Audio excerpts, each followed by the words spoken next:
So my first question है कि how to create a balance of chaos and order in our life. क्योंकि कभी कभी ऐसे होता है कि जिंदगी बहुत अच्छी चल रही है और हमें बोरिंग लगने लगता है सब कुछ, बिकॉज कोई चैलेंज नहीं है। और कभी होता है कि सब कुछ आउट ऑफ कंट्रोल जा रहा है और हमें समझ नहीं आ रहा, हम रिजेंटफुल होते हैं। तो how to create a balance. This is what life is. चाहे वो फिर आपकी लाइफ हो चाहे किसी की भी लाइफ हो, life by it's very nature it's chaotic. एक एंगल से आप देखोगे तो बहुत ही केओटिक है लाइफ, दूसरे एंगल से आप देखोगे तो एवरीथिंग इज इन ऑर्डर। ये दोनों जो स्टेटमेंट्स हैं आपस में देखने में कॉन्ट्राडिक्टरी भी लगेंगी, बट अगर आप ध्यान से समझेंगे तो आपको समझ आ जाएगा मैं क्या कह रहा हूं। कि बेसिकली इस यूनिवर्स के अंदर जो भी कुछ होता है वो सब कुछ इन ऑर्डर है।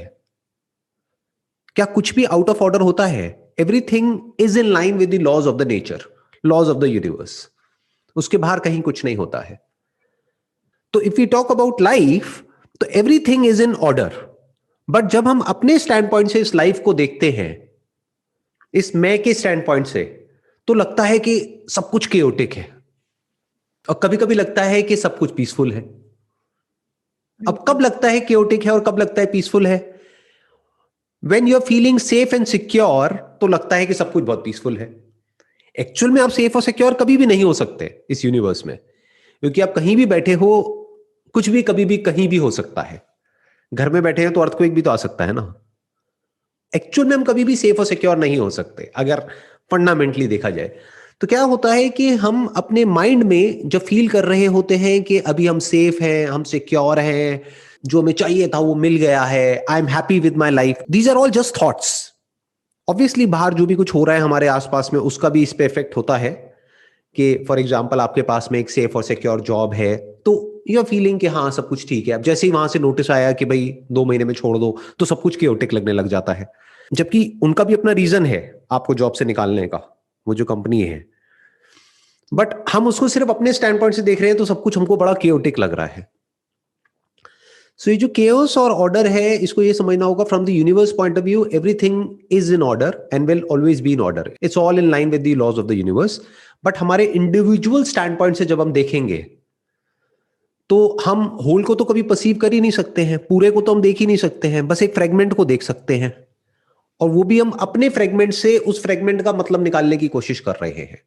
मतलब आई एज एन इंडिविजुअल, मैं अपने पॉइंट ऑफ व्यू से इंटरप्रेट कर रहा हूं इस लाइफ को, जो कि एक्चुअल में ऑर्डर में है, लेकिन मैं अपने पॉइंट ऑफ व्यू से जब समझने की कोशिश कर रहा हूं तो मेरे को सब कुछ केओटिक लगता है। आप समझ रहे हैं? देखिए ध्यान से समझिएगा। एक एंगल हो सकता है एक होलिस्टिक पर्सपेक्टिव, उस एंगल से देखेंगे तो एवरीथिंग इज इन ऑर्डर। एक है from the perspective of an individual, उसके एंगल से देखेंगे तो सही और गलत का कॉन्सेप्ट बीच में आ जाएगा, अच्छे और बुरे का आ जाएगा, प्रॉफिट और लॉस का आ जाएगा। किसी का प्रॉफिट किसी का लॉस होता है। जैसे एक है यूनिवर्स के एंगल से देखेंगे तो एक बिल्ली ने चूहे को खाया तो कोई बात नहीं, that is okay, that is part of the whole system, the ecosystem. But अगर चूहे के पॉइंट ऑफ व्यू से देखेंगे, उसकी फैमिली के पॉइंट ऑफ व्यू से देखेंगे तो बहुत गलत लगेगा आपको। आप कहोगे ये तो लाइफ बहुत ही केओटिक है, ये बिल्लियां आकर के चूहे को खा जाती है। अच्छा, बिल्ली के स्टैंड पॉइंट से देखोगे, जब उसने बड़ी कोशिश करी और उसको चूहा नहीं मिल रहा है खाने के लिए, यानी कि वो भूख से मर रही है, तब आप कहोगे कि ये तो बहुत केओटिक हो गया। बट जब उसको चूहा मिल गया है तो उसकी लाइफ पीसफुल हो गई है, तो बिल्ली को लग रहा है सब कुछ ऑर्डर में है। तो अब अगर इस सिचुएशन से बाहर निकलना है आपको, तो उसका क्या तरीका है? उसका तरीका यह है, have a holistic perspective. Life को एज इट इज देखो, लाइफ को हर एंगल से देखो, हर पर्सपेक्टिव से देखो। तब आपकी लाइफ में भी ऑर्डर आता चला जाएगा, क्योंकि अब आप सिर्फ एक फ्रेगमेंट को देख करके नहीं बोल रहे हो कि मेरे साथ में सही हो रहा है गलत हो रहा है, आप पूरे को देख रहे हो। जैसे ही आप अपनी विजन को ब्रॉड कर लेते हो तो ये केओस क्रिएट नहीं होता है। बट जैसे जैसे हमारी विजन नैरो होती चली जाती है, वैसे वैसे लाइफ केओटिक लगने लग जाती है।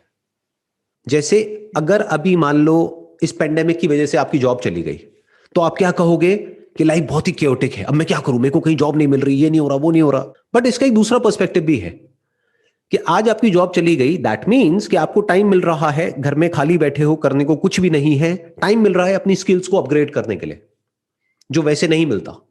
वैसे आप हो सकता है जॉब ही करते रहते अगले 20 साल तक, और ऑलमोस्ट उसी लेवल पर रहते जिस लेवल पर थे, क्योंकि आपको टाइम ही नहीं मिल रहा था अपनी स्किल्स को अपग्रेड करने के लिए, अपनी पर्सनालिटी को इंप्रूव करने के लिए।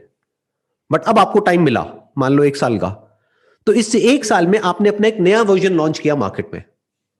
जैसे एप्स का नया वर्जन आता है ना, ऐसे ही आपने अपने आप को अपग्रेड कर दिया बहुत ही सिग्निफिकेंटली। यानी जो आप पहले थे उससे आपकी जो स्किल है वो 10 गुना बेटर हो गई। तो 1 साल बाद वापस से जब सब कुछ ठीक होगा, उस वक्त आपका जो पैकेज होगा दैट मे बी डबल और इवन 5 टाइम्स मोर देन जितना आपका पहले था। तो शॉर्ट टर्म में आपको नुकसान हुआ, शॉर्ट टर्म में सब कुछ केओटिक हो गया, बट लॉन्ग टर्म में इसका आपको बेनिफिट हो गया। तो अपनी विजन को बड़ा कर लो, लाइफ को पूरा देखो, तो गलत भी सही लगने लग जाता है from the holistic point of view. But अगर हम अपनी विजन को नैरो कर ले, अभी जो हमारे साथ में हो रहा है बस वहीं तक देखें, ना उसके आगे देखें ना उसके पीछे देखें, तो स्टैंड अलोन वे में आप किसी भी इंसिडेंट को या किसी भी इवेंट को या लाइफ में जो भी कुछ हो रहा है उसको इंटरप्रेट करने की कोशिश करोगे तो आपको सब कुछ ही बहुत ही केओटिक लगने लग जाएगा। आप कहोगे हो क्या रहा है, because you will feel out of control. That's the definition of chaos, when things are not in your control. और थिंग्स हमारे कंट्रोल में क्यों नहीं होती है, कब नहीं होती है? जब हमारी विजन नैरो हो जाती है।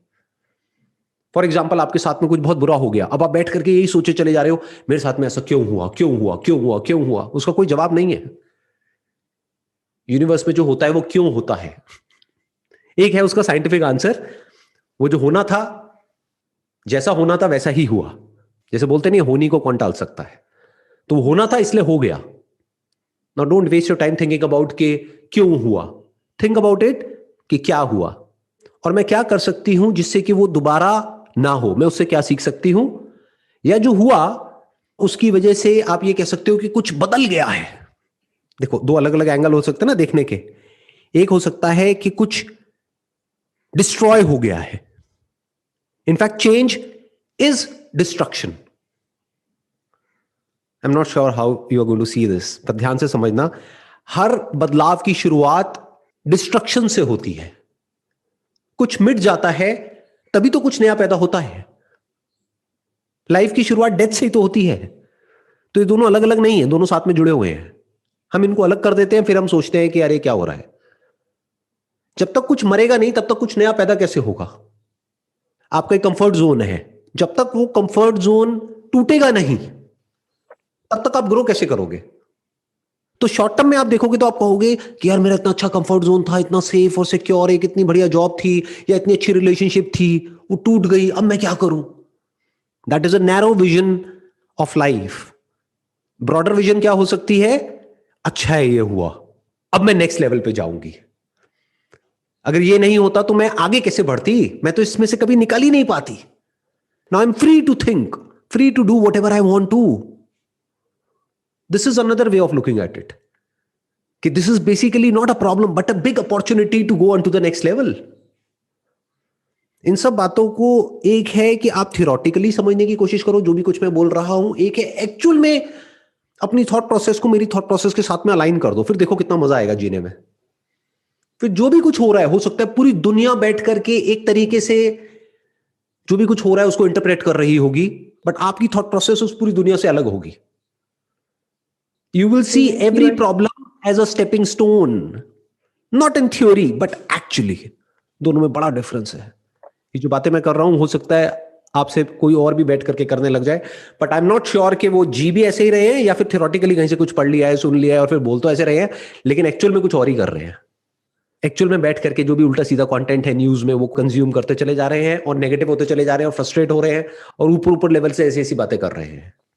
एक है इन बातों को सिर्फ सुनना, एक है समझना और इंप्लीमेंट करना, यानी अपने बिहेवियर में इन सब बातों को लेकर के आ जाना कि कुछ भी हो instantly you are ready to change. कुछ भी मिटे तो आपको समझ आ जाए this is not destruction, this is change. कुछ बदला है, let me make the most of it. क्योंकि चेंज में ही ग्रोथ होती है। स्टैग्नेंट में तो मौत होती है, स्टैग्नेंट में ग्रोथ नहीं होती है। कोई भी चीज स्टैग्नेंट है इसका मतलब क्या है, रुक गया है। जैसे पानी रुक गया है तो सड़ गया है ना, बट पानी बह गया है तो साफ सुथरा है।